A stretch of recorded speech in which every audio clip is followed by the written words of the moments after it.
Today, we will be talking about resumes. What is a resume? What are some of the different aspects of a resume? What are some of the resources that are available to you as a student? First, let's start with what a resume is. A resume demonstrates the skills and experiences you have to a potential employer and is required for any job or internship opportunity you apply to. There are several components to a resume.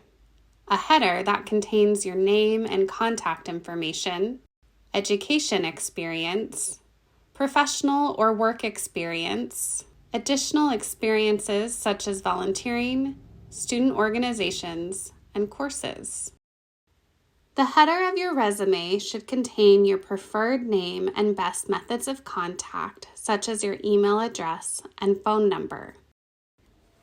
The education section of your resume should list your degree first, the name of the university, the city and state your university is located in, and your graduation date or expected graduation date.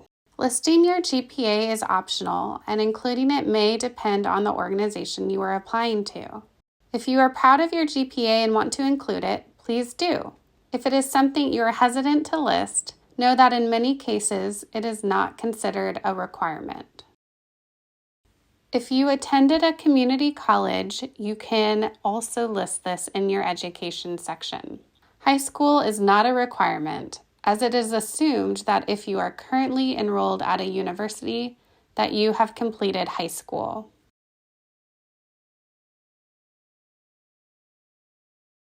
For the experience section of your resume, list the experiences you have had that demonstrate your skills. Experiences can include part-time work, full-time work, on-campus employment, volunteering, being part of a student organization, and coursework that you have completed. Remember, list the experiences that relate to the internship or job opportunity that you are applying for. You may find that you do not want to include certain experiences because they do not relate to the job requirements.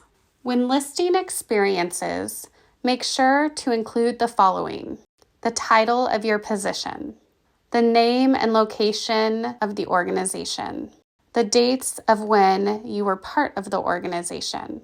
If you are currently in a position listed, include the start date and list the end date as present. Experiences should be listed in chronological order, starting with the most current experience and going backwards. You can have multiple sections to highlight your relevant experiences. For example, you may want to highlight your social media skills, customer service, and relevant courses. Separating these experiences into different sections can make it easier for the employer to determine if you meet the qualifications. Experiences listed in each section should be listed in chronological order. Let's dig into the experiences listed. You will likely include 3 to 4 bullet points that outline responsibilities and performance outcomes of your position with this organization. A good rule to follow is action verb plus skill set plus result.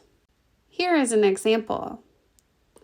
Created and uploaded content to social media channels, including photos and text, increasing traffic by 10% in 6 months. Here is another example. Managed competing demands to ensure satisfaction in a fast-paced environment.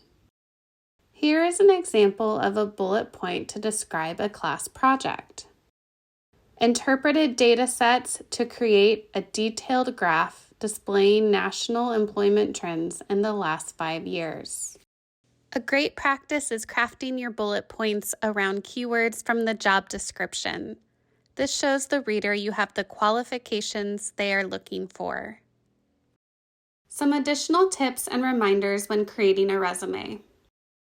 Resumes should be at least 1 page in length, but can be 2 pages. Do not use font smaller than 10.5. Refrain from using color and instead use bold, italics, and underlines for the sections of your resume. Do not include a photo with your resume. At the Career Center, we believe students' identities and life experiences contribute to valuable strengths that are worth celebrating and showcasing on application materials. We also acknowledge that not all recruiters and organizations value every type of experience and identity, which can lead to bias and discrimination in the application process. One approach to navigating bias is being clear and authentic about your identities on a resume and see which employers recognize these as strengths. One great outcome of taking this approach is that you might find a great values fit with an employer who sees you as your full self and is excited about what your various identities bring to the table. Another approach is being more general about your identities and experiences on a resume to protect from potential bias. Some items you might choose to be more general about or not mention would be political experience, religious groups, controversial research, disclosing of a disability, and listing pronouns. For example, instead of listing a specific faith, you could mention you volunteered at a spiritual organization. Instead of naming a specific political student organization, you could list it as a student leadership organization.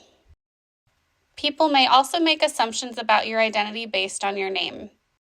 If you would like to avoid potential bias around your name, you can use the first initial of your first name and then your full last name.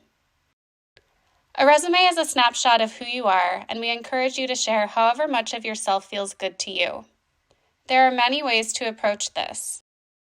If you'd like someone to discuss this with, we highly recommend a Career Center drop-in or appointment. Go to the Connect One-on-One tab at the top of our Career Center website homepage to find out more.